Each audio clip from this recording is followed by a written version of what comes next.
अस्सलाम वालेकुम नाज़रीन। एक उम्मीद की किरण जागी थी कि पाकिस्तान आज का मैच जीत के सीरीज अपने नाम करेगा। और जो पाकिस्तान की टीम के ऊपर लेबल लगा हुआ है कि ये साउथ अफ्रीका को पाकिस्तान के ग्राउंडों के ऊपर सीरीज नहीं हरा सका, ये आज खत्म हो जाएगा। पाकिस्तान आज जीत के तो इस लेबल को हमेशा के लिए खत्म कर देगा। लेकिन बहुत ही मायूस किया है पाकिस्तान के बैटर्स ने, पाकिस्तान के टॉप ऑर्डर ने, और स्पेशली बाबर आजम और रिजवान ने। जब फखर जमान आउट हुए तो बाबर आजम को सिचुएशन का पता होना चाहिए था। ये एक सीनियर खिलाड़ी है, लीजेंड है, इसको पता होना चाहिए था कि किस तरह नव इनिंग्स को हमने इस मुश्किल सूरत हाल से पाकिस्तान को निकालना है और इनिंग्स को डेवलप करना है। लेकिन ये क्या नव ये डेवलप करने के बजाय खुद ही दबाव का शिकार होकर विकेट देके चले गए, और साथ से नव रिजवान भी विकेट देके चले गए। बाबर आजम के लिए अब माहिरीन कहीं कहेंगे जी बड़ी अच्छी गेंद पड़ी थी और विकेट दे ना, उसके ऊपर उसका तोड़ नहीं था। वो विकेटें तो बॉलर तो इसी तरह अच्छी गेंदें करेंगे। वो टीम के ना बॉलर्स हैं, वो कोई डोमेस्टिक तो है नहीं है कि कोई एक आध बॉलर खराब करेगा।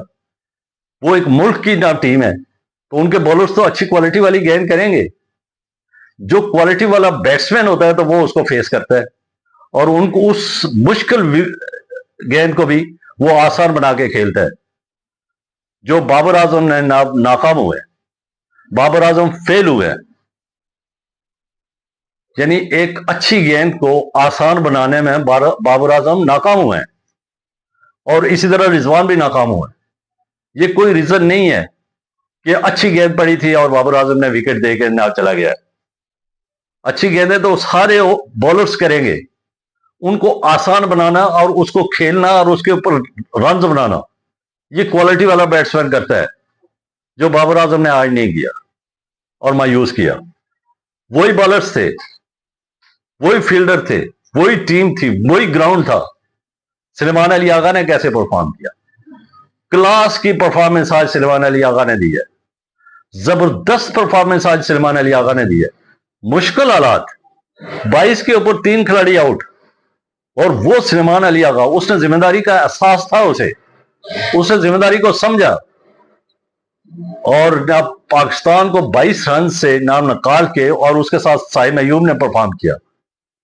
यानी साइम अयूब और सलमान अली आगा ने एक डूबती हुई किश्ती को किनारे पे लाने के लिए रोल अदा किया, और 114 के ऊपर जाके साइम अयूब ने विकेट दी आपने, और साइम अयूब ने 53 रन किए, अच्छा ना स्कोर कर दिया था। 114 तक कम से कम लेके गए थे। कम से कम पाकिस्तान की जो 22 के ऊपर 3 खिलाड़ी आउट थे वहां से निकाल लिया था। और सलमान अली आगा ने 69 रन किए और 190 के ऊपर जाके अपनी विकेट दी। यानी 22 के ऊपर आया, 190 तक वो गया है। उसके बाद नवाज ने अच्छा परफॉर्म किया, उन्हीं बॉलर्स को नवाज ने मारा है ना। और उसके बाद ना आप देखें ना, फहीम अशरफ ने भी 28 रन किए। वहां पे हमारे बैट्समैन नाकाम हुए। 269 एक रीजनेबल टोटल था। और अब आप देखें पाकिस्तान का, कि पाकिस्तान के जो जिसको चेंज करना चाहिए था वो उसको चेंज नहीं किया, और जो नहीं चेंज करने वाला था उसको चेंज कर दिया। अब हसन नवाज को कॉन्फिडेंस देने के बजाय, एक तो उसका चौथा नंबर है जहां पे वो 44 की एवरेज से स्कोर कर रहा है, वहां से उठा के उसको छठे सातवें नंबर पे ले गए आप, और छठे सातवें नंबर पे वो अभी एडजस्ट ही नहीं हुआ तो उसको उठा के बाहर फेंक दिया, बेंच के ऊपर बैठा दिया। हुसैन तलत को उठा के इधर रख लिया। भाई उसको खेलने दें, उसको कॉन्फिडेंस दें, उसका नंबर उसको पता बताएं कि भाई कौन सा नंबर है। यही काम मोहम्मद हारिस के साथ करके उसको गायब ही कर दिया। अब जब हसन नवाज एक टैलेंटेड खिलाड़ी है, उभरता हुआ नौजवान है, इसका अगर ये कॉन्फिडेंस लूज हो रहा है तो ये मैनेजमेंट का काम है कि उसको कॉन्फिडेंस में वापस लाए और उसको मौका दे। और उसको उठा के बेंच के ऊपर उसका कॉन्फिडेंस जो थोड़ा बहुत था वो भी लूज हो जाएगा कि मेरी परफॉर्मेंस नहीं है और मैं ना बैठ गया हूं। और हुसैन तल्लत को डाल दिया। अब हुसैन तल्लत के पास ना तो बैटिंग ऑप्शन है, ना उसके पास बॉलिंग ऑप्शन है, ना उससे क्या करना है। उसकी जगह पे आप डाल सकते थे फहीम अशरफ को, और फिर ना जो दूसरा जो अबरार की जगह पे आपने डाला है ना मोहम्मद वसीम जूनियर को, वो ठीक है। लेकिन हुसैन तल्लत का ना वहां पे हुसैन तलत जो है, तो हसन नवाज को निकालना ये एक गलती थी। मैं समझता हूं कि ये एक गलती थी मैनेजमेंट की। ये वो उसको डैमेज कर रहे हैं, उसकी क्वालिटी को डैमेज करना है के मुतरादिफ है ये वाला। और एक तो वो डैमेज, और दूसरा बैटिंग में आप देखें कि 269 स्कोर अगर कर ही दिया, यानी मुश्किल हालात से निकाल के, तो इस स्टेज के ऊपर 269 तो ये एक रीजनेबल टोटल है। अब हमारे बॉलर्स जो हैं तो वो नाकाम हो रहे हैं, लाइनो लेंथ भूले हुए हैं ना, वही बॉलर्स है उनके ना वो लाइनो लेंथ के ऊपर गेंदें कर रहे हैं। ना हमारा नसीम शाह है ना वो कामयाब हुआ है, ना हमारा ना दूसरा बॉलर कामयाब है, ना शाहीन अफरीदी कामयाब हो रहा है, ना नवाज की गेंद हो रही है, ना सईम अयूब से गेंदें हो रही हैं, ना सलमान अली आगा से गेंदें हो रही हैं। वसीम जूनियर ने एक विकेट ली है और उसके बाद फहीम अशरफ ने विकेट ली है। अब आप देखें कि हुसैन तलत को जाके लास्ट के ऊपर जब आपने थोड़े से स्कोर चाहिए तो उसको दे दिया।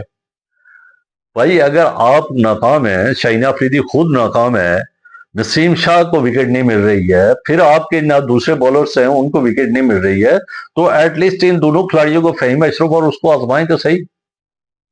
लेकिन इन दोनों खिलाड़ियों को उस वक्त आजमाया गया जब गेम इनके हाथ से निकल गई थी और साउथ अफ्रीका के हाथ में चली गई थी। 200 को हिस्से को न अबूर कर दिया था, उसके बाद इनको बॉलिंग देते हैं। भाई उस वक्त उनको बॉलिंग देने का, अगर वो विकेट एक आध ले भी लें तो उसका क्या फायदा होगा। देखिए शिवाम दुबे जो है इंडिया का, वो कोई बहुत आउट क्लास बॉलर तो नहीं है, लेकिन वो उसको ना आज आजमाया उन्होंने और उन्होंने विकेट ली है। जब तमाम बॉलर्स को, बुमराह को कुट पड़ रही थी और दूसरे अर्शदीप को कुट पड़ रही थी, तो उन्होंने डुबे को लाया और डुबे ने विकेट दे दी है। तो ये फहीम अशरफ डुबे टाइप बॉलर है, और फिर उसी तरह ना वो हुसैन तलत है। कम से कम इनको आजमाते तो सही शुरू में, लेकिन नहीं आजमाया। एक तो ये बॉलिंग वाला शोबा, दूसरा ना बैटिंग वाला शोबा ना बिल्कुल नाकाम। बाबर आजम की ना क्लास ही कोई नहीं नजर आ रही है ना। इस सिचुएशन में हमारा ये जो एक उम्मीद की एक किरण लगी थी कि पाकिस्तान ये मैच जीत के तो ना सीरीज, तो ये तो सीरीज मुश्किल लग रही है। अब उन्होंने मुकम्मल तौर पर आपको डोमिनेट किया है ना। सेंचुरी स्कोर की कोटिन डिकाक ने 76 रन किए हैं ना जोरजी ने। वो खिलाड़ी तो आउट ही नहीं, आजादाना स्ट्रोक खेल रहे थे। अब वो तीसरा जो आखिरी है वनडे, उसमें भी वो आजादाना ना स्ट्रोक अगर खेल गए और इसी तरह किया, तो फिर ना सीरीज हमारे हाथ से जो एक उम्मीद की किरण जागी थी वो मान पड़ जाएगी। फिर आगे के नामा में कोई सीरीज होगी तो फिर उसमें देखा जाएगा। तो कितनी बदकिस्मती है, एक मनसूबाबंदी हमारी ठीक नहीं है, मनसूबाबंदी ठीक नहीं है, ग्रूमिंग ठीक नहीं है, खिलाड़ियों को ना सही जगह पे नहीं यूटिलाइज किया गया, और जिसका रिजल्ट जो है तो पाकिस्तान आज शिकस्त की सूरत में ना भुगत रहा है पाकिस्तान। तो पाकिस्तान के ना तमाम खिलाड़ियों को जिम्मेदारी लेनी होगी। पाकिस्तान के खिलाड़ी अगर जिम्मेदारी नहीं लेंगे, आज साइम अयूब ने जिम्मेदारी ली है ना, फखर जमान को भी ना परफॉर्म करना होगा। और इसी तरह बाबर आजम को अगर तीसरे में परफॉर्म नहीं करता है तो फिर रेस्ट करें, फिर डोमेस्टिक जाके खेलें। आप इतने सीनियर खिलाड़ी हैं, आपके ऊपर तवक्को लगा के बैठे हुई है पूरी टीम। सिर्फ टीम ही नहीं है बल्कि बहुत बड़े फैन भी आपके ना तवक्को लगा के बैठे हुए हैं। तो आप परफॉर्म ही नहीं कर रहे हैं, ना आप परफॉर्म कर रहे हैं बैटिंग में। अब आप परफॉर्म ही नहीं बैटिंग में नहीं करेंगे तो फिर क्या करना है आपने। तो पाकिस्तान की टीम को तीसरे वनडे में सोचना होगा ना, और हर सूरत में ना जीतने के लिए जाना होगा। ये दबाव का शिकार जो है ना, पहले वनडे में भी दबाव का शिकार हो गए थे, एक जीता हुआ आसान मैच को मुश्किल बना लिया था। और इस वक्त भी ना, ये तो खाई था ही मुश्किल, लेकिन मुश्किल से निकाल के आगा ने, और फिर नवाज ने बड़ी शानदार इनिंग्स खेली। नवाज की बहुत तूफानी इनिंग्स थी और नवाज ने 59 रन किए हैं। और नवाज की इनिंग्स, फिर फहीम अशरफ की इनिंग्स, ये वापस एक रीजनेबल टोटल के ऊपर ले गए थे आपको, लेकिन वहां पे बॉलर्स नाकाम हो गए, उनकी यूटिलाइजेशन गलत हुई है। तो उम्मीद है कि तीसरा, देखिए उम्मीद हमें लगी हुई है, इसलिए मायूस नहीं करना है ना। तीसरा मैच जो था वो आप जीत के सीरीज अपने नाम करेंगे।